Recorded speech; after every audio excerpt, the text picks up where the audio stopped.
Les miracles bibliques. On parle ici de récits anciens, vraiment puissants, qui nous fascinent depuis des millénaires. Mais la grosse question, c'est comment est-ce qu'on aborde ces histoires extraordinaires avec un regard d'aujourd'hui? C'est un peu ça qu'on va explorer. On a tous des images fortes qui nous viennent en tête, hein? Moïse, son bâton, les eaux qui se séparent. C'est une question iconique qui nous plonge direct au cœur du mystère. Pour essayer de comprendre, on va mettre de côté la foi, mais aussi le scepticisme pur et dur. On va plutôt y aller avec une approche rigoureuse, une approche qui pourrait bien en fait éclairer ces textes d'une façon complètement nouvelle. Pensez à la multiplication des pains, par exemple. Ce sont des événements qui fascinent et qui déconcertent depuis des siècles. D'un côté, il y a la foi. De l'autre, la raison moderne. C'est justement ce conflit-là qui rend l'analyse si intéressante. Alors, comment les spécialistes s'y prennent? Ils ne font pas que lire le texte. Non. Ils l'examinent avec des outils bien précis. Un peu comme des détectives qui ramassent des indices sur une scène de crime. Une scène de crime très ancienne. Et voici l'outil principal de cette boîte à outils. Ce qui est intéressant avec cette méthode, ce n'est pas seulement ce que le texte dit, mais c'est surtout de se demander qui l'a écrit, pourquoi il l'a écrit et dans quel monde cette personne-là vivait. Bon, allons-y plus concrètement.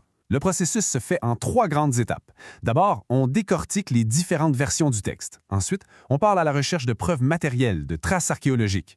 Et finalement, on compare le récit avec d'autres mythes, d'autres histoires de la même époque et de la même région. Voyons maintenant comment cette fameuse boîte à outils est utilisée. L'enquête commence et pour ça, on pose des questions vraiment précises au texte. Cette citation, elle résume parfaitement le but.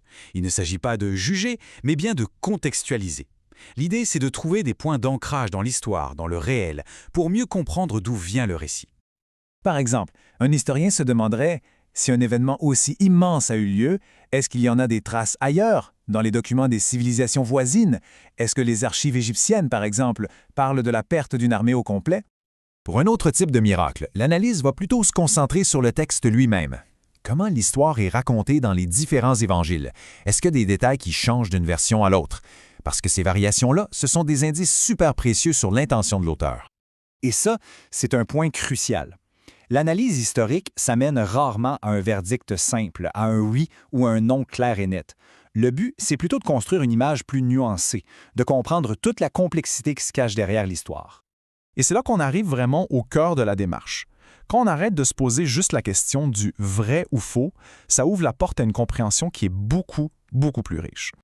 Cette distinction, elle est vraiment éclairante. D'un côté, on a la vérité des faits, ce qu'on appelle la plausibilité historique. Et de l'autre, on a la vérité du sens, la signification symbolique. Un récit peut être moins factuel, mais en même temps être extrêmement porteur de sens. L'analyse historique nous aide à voir les deux en même temps. Ce que cette approche permet de faire, au fond, c'est de distinguer ce qui relève du fait historique plausible de ce qui appartient au récit symbolique. Ça veut dire qu'on peut apprécier un message vraiment puissant sans pour autant croire que chaque détail s'est passé exactement comme c'est écrit. Donc, au final, qu'est-ce que ça nous apporte tout ça? Eh bien, une nouvelle perspective. Une façon de lire ces textes anciens avec à la fois du respect et un esprit critique. Donc, pour résumer, cette méthode n'est pas là pour détruire quoi que ce soit, mais plutôt pour enrichir avec du contexte. Ça nous rappelle que derrière chaque grand récit, il y a une histoire humaine, culturelle et littéraire qui est fascinante à découvrir. Et ça peut nous aider à mieux saisir leur portée intemporelle. C'est peut-être ça, la pensée la plus importante à retenir de tout ça.